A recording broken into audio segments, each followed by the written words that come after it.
বসেন। সরি বলে কিছু নেই, বুঝছি তো আপনার মনের ভিতরে কোন প্রশ্ন আঁকবাকু করতেছে। আমার বাপ ওখানে থাকে অনেক আগে এক্সপায়ার আগে, বাপের কসম উপর থেকে ওই ছবিটাই আমার কাছে আছে। এটাই আমার বাপ, এটাই আমার স্যার। যেখানে যাই তারা সাথে করে নিয়ে যাই।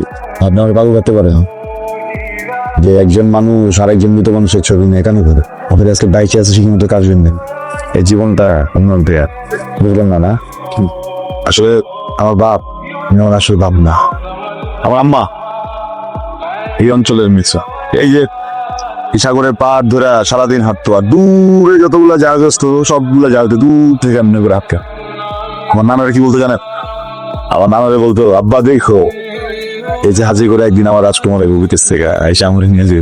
বাপের কসম রাজকুমার আসছিল। আমার আম্মার ভালোবাসায় খুব কষ্ট পেয়েছে, অনেক কষ্ট হয়েছে। হ্যাঁ সব খুব ভাঙা পড়ছিল আমার আম্মা, বুঝছেন? সময় লাগছে জানতে পারি। এই মাঝে একটা বিপত্তি তার পেটে আমি চলে আস। চিন্তা করেন এত বছর আগে ঘটনা। আমার আম্মা ভয় পায় নাই, আমার আম্মা কষ্ট পায় নাই, আমার আম্মা খুশি হয়েছে। এই অঞ্চলে আমার আম্মা ছাড়া একটা মানুষ খুশি হয় নাই। কেন যেন আমি জন্মানোর আগেই সবার গলার কাটা হয়ে গেল। সবাই কইলো এর বাচ্চা রাখা যাবে না, বাচ্চা ফালাই দাও, বাচ্চার বাপ নাই, কোনো পরিচয়। আমার আম্মা নাচুর বান্ধা, আমার আম্মা কই আমি মরে যাবো গাই, এই বাচ্চা ভালো কি যুদ্ধটা করতেছে। একদিনকে সবাই মিলা মশল টসল নিয়ে আসছে, আমার আম্মার বাড়ি জ্বালাই দিই। চিল্লা চিল্লা বলতেছি আমি বাচ্চারা নষ্ট করে ফেলা, আগুন জ্বালাই দিই। আমার বাপের কসম এমন সময় প্রত্যেকে যেন হিরোর মতো আমার বাপ এসে সবাই সরে আইসা আমার আম্মার হাতটা ধরছে। কইছে এই মেয়ে, তোমার বাচ্চার দায়িত্ব আমি, তোমার দায়িত্ব আমি নেব। তোমার হাতটা ধরছি, কোনদিন ছাড়ুন না। বিয়ে করবো মানে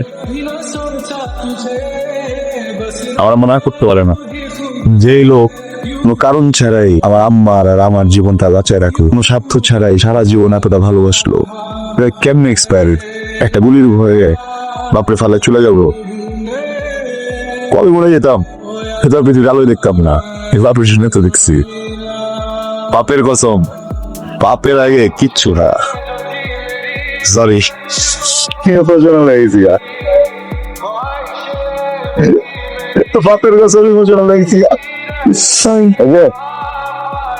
আমি আপনার ব্যাপারটা বুঝি। আপনার জীবনের রাজকুমার আমার আম্মার জীবনের রাজকুমার মতোই প্রতারিত ছিল। দেখেন মানুষ ভুল করতে পারে, কিছু কিছু মানুষের ভুল হতে পারে। যে এই যে জীবন, এটা ভুল না, এটা সন্তান। এটা আপনি বানাতে পারবেন না, এটা আমি বানাতে পারবেন না। ঠিক কথা, আমি এই সন্তানের দায়িত্ব নিতে চাই, আপনার দায়িত্ব নিতে চাই, শক্ত করে আপনার হাত ধরতে চাই। আমার বাপের কসম জীবন চলে গেলেও কোনোদিন হাত ছাড়বেন না। বিয়ে করবেন আমাদের? আরে যেতে হবে না, হবার কিছু নাই, মন থেকে বলি নাই। বাপের কসম মাথা মোটা সব নষ্ট হয়ে গেছে। আমি যে দূরে যা বুঝতেছি আমি তো মোটা হবার কিছু নেই।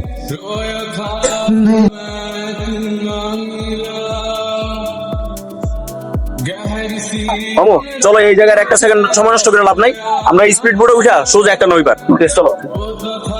বাপের কসম আমি একটা জিনিস বুঝি না, পৃথিবীর সবগুলা মেয়ে এত সুন্দর করে সাইজা, এত সময় নিয়ে সাইজা বের হওয়ার আগে একবার হইলো বাথরুমে যায়।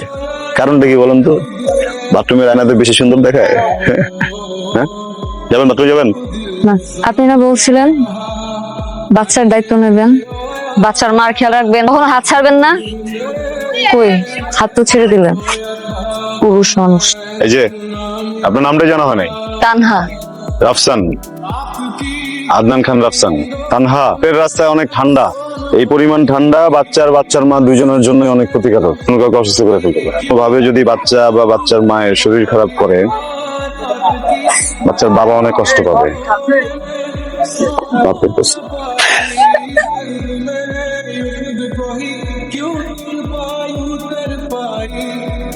এই যে বাচ্চার বাবা আসেন, এই যে হাত বাড়িয়ে দিলাম, আর ছাড়বেন না, আসেন।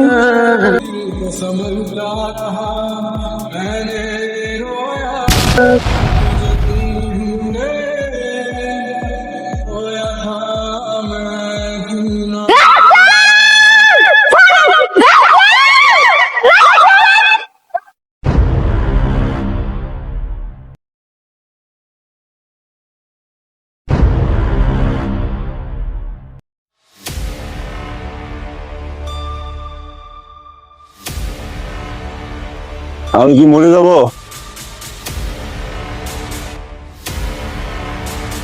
ম্যাডাম, আমার বাপের কসম, ও আপনার কিচ্ছু করতে পারবো না।